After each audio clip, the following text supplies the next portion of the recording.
Baseball is right around the corner with opening day, and the Kansas City Royals have their opening day starter with Zack Greinke. Plus, in Surprise, Arizona, the Royals have been very fun with many bats lighting it up. Can the Royals continue that success into the regular season? All of that and more coming up on today's Locked On Royals podcast, the Locked On Podcast Network, your teams every day. You are Locked On Royals, your daily Kansas City Royals podcast. Part of the Locked On Podcast Network, your team every day.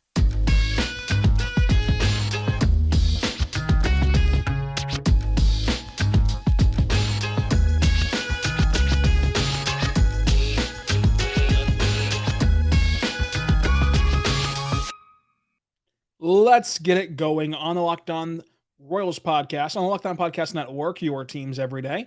I'm your host, Rylan Stiles. You can follow me on Twitter at Rylan_Stiles. You can follow the show on Twitter at Locked On Royals. And on today's show, we're going to dive into the Royals naming their opening day starter with Zack Greinke. Are the Royals actually going to be a fun team as they are in spring training? And who stands out the most down in Surprise, Arizona right now? But Zack Greinke is your opening day starter. This is awesome. What more can you say? Baseball's around the corner. Baseball's almost back at the K. Next week, a week from today, baseball is back, and the Royals take on the Cleveland Guardians. Folks, watching this come full circle and watching Bobby Witt Jr. play behind Zack Greinke on opening day at 3 p.m. at the K will bring tears to your eyes. How can you not be romantic about baseball after Zack Greinke brought the Royals to Cy Young, and part of the reason why the Royals have a championship core with Lorenzo Cain and Alcides Escobar and that Brewers trade and just everything that went into Zack Greinke's first tenure in Kansas City. Now he's back saying all the right things, wants to help the Royals develop this young pitching core. And remember, without this young pitching core, if these guys fail, like a Brady Singer, like a Chris Bubich, like a Jackson Kolar, if you don't see Asa Lacy and these guys succeed, then folks, this rebuild restarts. This rebuild is predicated on these arms. And so Zack Greinke, a bona fide Hall of Famer, a guy that has so much experience in baseball at so many different stops and organizations, and has been around so many players and knows what it takes to be an MLB pitcher, having that guy willing to mentor these young pitchers is massive for the Royals to get back to where they want to be. So you watch as this has come full circle. Now you watch as Zack Greinke ushers in the new wave of Royals baseball, being there for all the young pitchers and also pitching and having Bobby Witt Jr. behind him, the face of the Royals right now, honestly. I mean, he hasn't played a single game for the Royals, and he is one of, not the most recognizable Royal from a national perspective. Obviously, in Kansas City, that's still Salvador Perez. From a national perspective, everyone is just super hyped and buzzing about Bobby Witt Jr. And if Bobby Witt Jr. can live up to that hype and can fulfill what these prospect gurus thinks he can, he'll be the best Royals player in my entire lifetime. That is massive. And so it's cool. It's a cool storyline. The last time that Zack Greinke was the Royals opening starter back in 2010, the lineup was David DeJesus, who, funny story, obviously, Royals fan my entire life. And obviously, the Royals have had two good seasons in my entire life. They were in it in 2013. They were in it in 2017. But, of course, only made the playoffs twice in my life. And so that led to me liking a lot of bad baseball. And instead of wanting to be Barry Bonds or Derek Jeter or any of these other superstars, playing wiffle ball, I tried to be David DeJesus. I tried to be Billy Butler. I tried to be Alex Gordon. Even Chris Getz. I'm sorry. I like Chris Getz. That's just a funny story. And hopefully those days are behind us in Kansas City. Scott batting second, Billy Butler third, Rick Ankiel fourth, was again fifth, Willie Bloomquist, my guy. Oh my gosh. These are just blasts from the past of just watching this Royals club back in the 2000s. Yoneski Betancourt, Jason Kindle, Chris Getz. And here's the projected opening day roster according to Fangraphs for this year. Whit Merrifield, Bobby Witt Jr., Salvador Perez, Andrew Benintendi, Carlos Santana, Hunter Dozier, Alberto Mondesi, Michael A. Taylor, and Nicky Lopez. I will take this lineup over that 2010 lineup any day of the week and twice on Sunday. This is going to be awesome. And if you at all are capable, time-wise, getting off work on a Thursday at 3 p.m., financially, if you can be at the K on opening day, I highly, highly recommend it. This will be the second most hyped opening day of my lifetime. You cannot top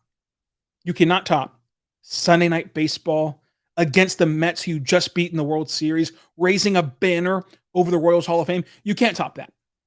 I don't think you're ever going to top that in my lifetime. Because again, all the suffering we went through for 30 years between playoff appearances, for many of us, that's the only time we've ever seen good baseball. And you're playing on Sunday Night Baseball on ESPN. Like, I know that the ESPN broadcast is not the greatest and that people like to make fun of it, but it is still a national stage that the Royals do not find themselves on very often. So that opening day will be incredibly special. And what are the odds that the baseball gods just happen to align the schedule, which happens before the playoffs, to have the Royals and Mets playing on opening day? What are the odds, right? And you split the celebrations. You have, the banner on Sunday, you have the ring ceremony on Tuesday. What are the odds? But this opening day, you feel like the Royals are starting to come out of this rebuild. And while it might not result in the playoffs this year, it should result in a very competitive and fun team to watch all year long. You have the Zack Greinke storyline. You also have the debut of Bobby Witt Jr., who could be the best player the Royals have ever had, not named George Brett. And could be the first ever face of baseball in my lifetime that plays in Kansas City. And you could have two of the most dominant and recognizable professional athletes playing in the same parking lot until, of course, the Royals go downtown. But we're not going to talk about that right now. And maybe the Chiefs go to Kansas, which, what a storyline that was. This opening day is going to be second to only the Mets banner opening day. I would guarantee it.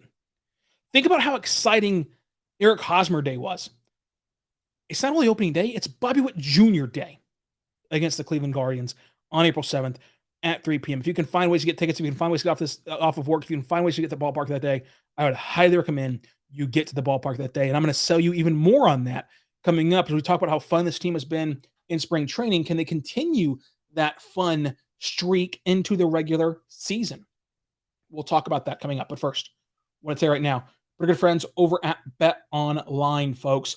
After months of playing, college basketball has determined the top 4 teams that will advance to the Final Four and will determine their national champion this coming week.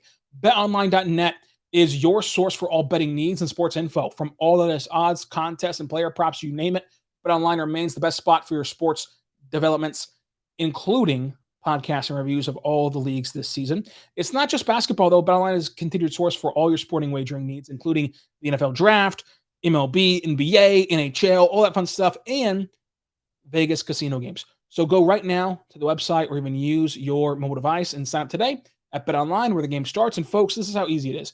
You go to the URL, you type in BetOnline, folks, betonline.net. You go to their sportsbook and watch as we open up the basketball tab, then go to men's basketball March Madness. And here's the first prop. Will any player in the Final Four score over 21.5 points? I'm going to say yes to that. And here's one for you Kansas fans. What will be shown first during the Kansas and Villanova matchup? Will Villanova national championship highlights be shown first, or will the Mario Chalmers shot be shown first in their highlight package? Another one. NCAA tournament most outstanding players. Remy Martin is at plus 1,000. Okay, Agbaji is at plus 500. Christian Bronze is at plus 2,200. Go check out betonline.net. They have everything you need over there to bet and enjoy the Final Four before we get into baseball season in a week from now. Also, they have over-unders, which we're going to get to in another episode. Over-under home runs for Perez, for Whit Merrifield, for even Bobby Witt Jr. We're getting to all of that coming up as well in future episodes. But right now, go to betonline.net.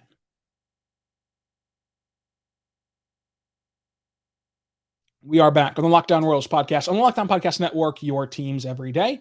I'm your host, Rylan Stiles. You can follow me on Twitter at Rylan_Stiles. However, follow the show on Twitter for my baseball takes at Lockdown Royals. So thank you for making Lockdown Royals your first listen every single morning, every single day.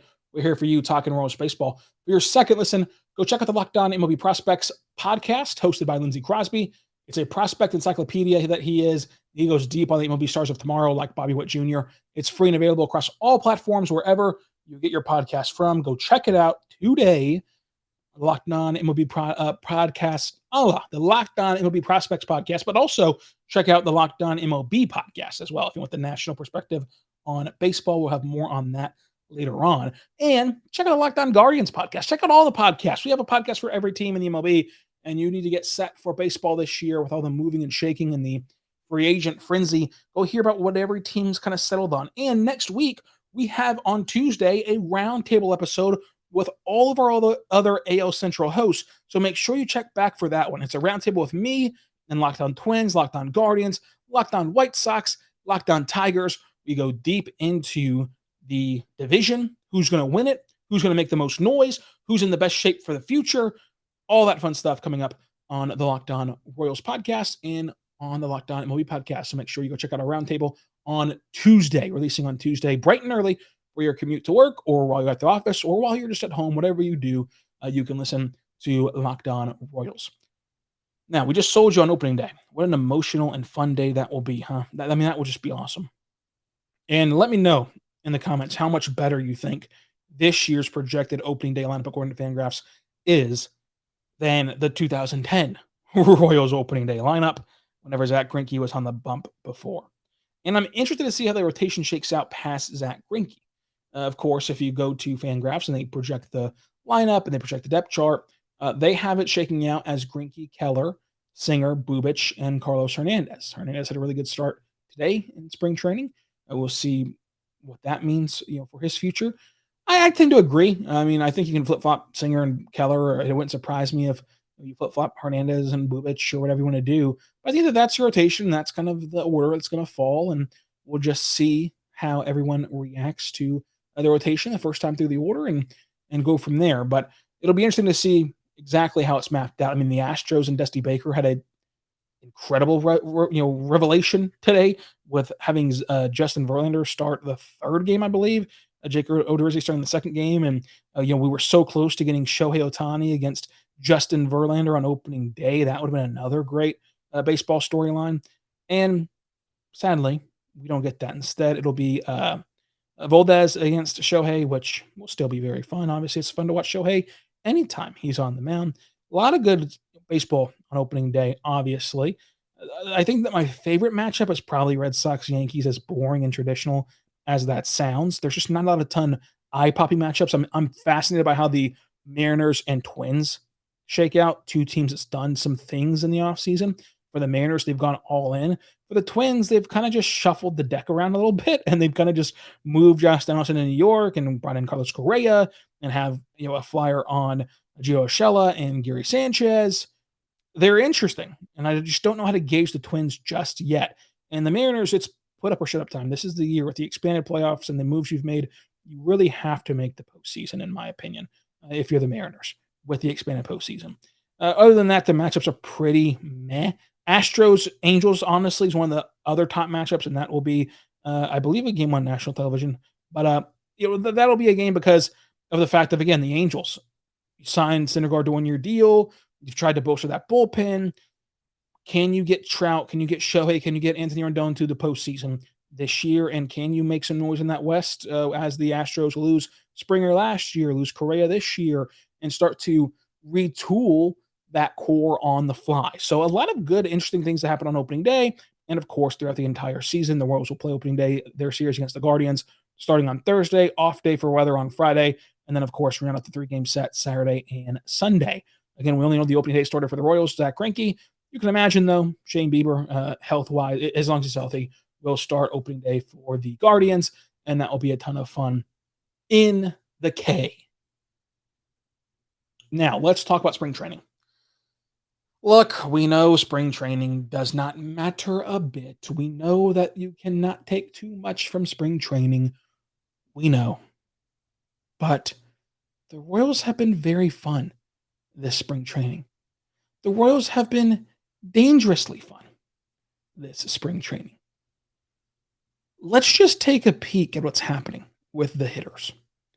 Bobby Witt Jr. is hitting 476 with 2 home runs, 6 RBIs, 2 stolen bases, only 2 strikeouts, a 1.379 OPS, 2 doubles, and 8 runs scored. He is absolutely tearing the cover off the baseball. That's Bobby Witt Jr., the face of your franchise in the future, and one of the best prospects ever. The best prospect in baseball right now. That's fun. Kyle Isbell, who gets lost in the shuffle a little bit, especially after starting the year on the big league club last year and then getting sent down and how his season unfolded. He's batting .286 with a 1.210 average. I should say, excuse me.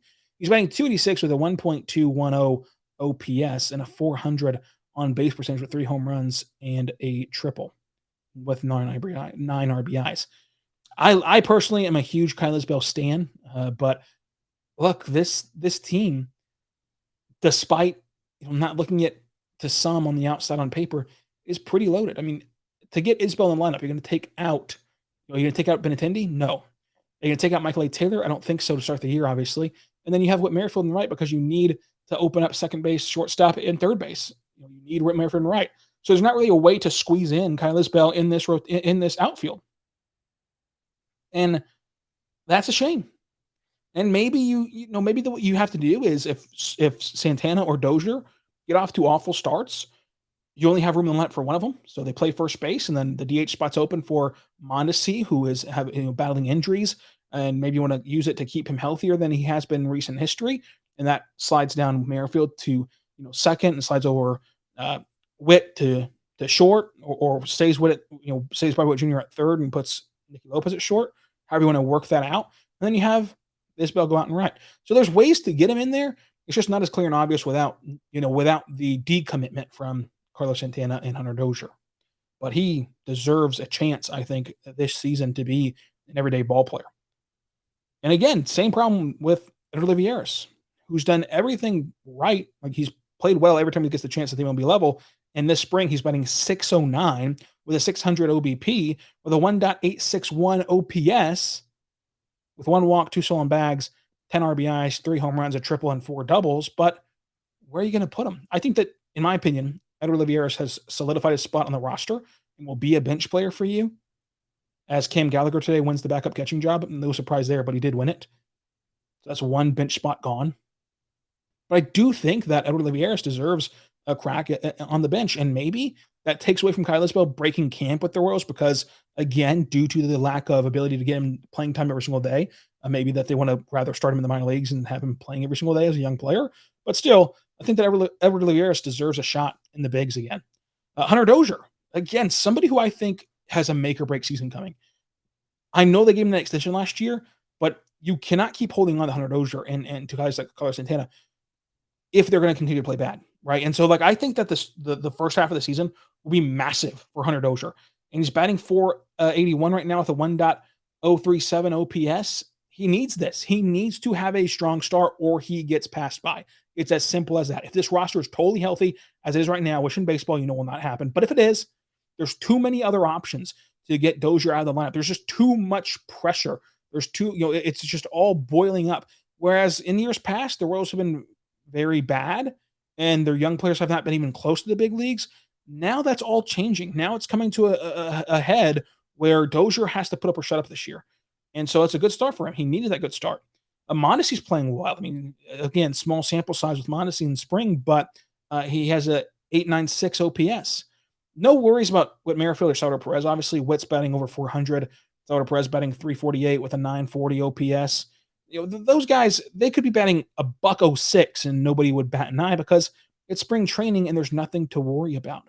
However, there is one player on this hot streak list that I've put together that I really want to dive into because I think that it really does, I think, have cause for optimism. And it might not look that way on the surface, but I want to dive deeper into it coming up on the Locked On Royals podcast, on the Locked On Podcast Network, your teams every day. We are back on the Locked On Royals podcast, on the Locked On Podcast Network, your teams every day. Thank you for listening to Locked On Royals for your first listen every single morning, every single day. We're here for you talking Royals baseball. Make your second listen Locked On MLB. It is hosted by Paul Francis Sullivan. He brings you the unique perspective on the Major League past and present. It's free and available across all platforms, just as we are at Locked On Royals. And let's dive into the last topic of today, which is Jackson Kowar. Now, you might, if you haven't been watching, listening, I don't blame you. It's spring training. The 6 ERA might not kind of do it justice. Jackson Kowar, who struggled to command his entire career so far, albeit a young career, has only 2 walks through 6 innings. He's gotten the command down. Now, does he still need to work on his fastball and make it more deceptive? Sure. Is this going to last? Who knows? It's a 6-inning sample size. But it's a sample size we have to work on. And this is an incredible pace for him. He's never really gotten to get on it at the big league level or, at the competitive high stakes level. 6 innings, 2 walks. I love to see that from Jackson Kowar. And so far in spring, the Royals are 7-4, a half a game back of another Cactus League title. Now, the Royals have won Cactus League titles in the past. They don't mean a heck of beans, but it's still cool. And you'd rather be hot going into the regular season than cold. I think that's kind of obvious. But ultimately, all this goes out the window April 7th, and you have to actually put your money where your mouth is and get it done on opening day and throughout. And also have sustained success. The Royals were the best team in baseball a month in. The best team in baseball a month in. And what did that get them? Second to last place in the division, up on 5th place by half a game. So it got them nothing, right? This year is about being a fun, exciting team. And in my opinion, the goal should be the playoffs. Like, you should aim for the playoffs, but an acceptable season would be if you finish, 5 or less games out of the playoffs. You should be that competitive this year, in my opinion. Now, I want to hear from you what you think about the Royals on Twitter at Locked On Royals. And make sure you comment down below on YouTube and everywhere else you get your podcast from. It's free and available anywhere you get podcasts from. Until tomorrow, be good and be good to one another.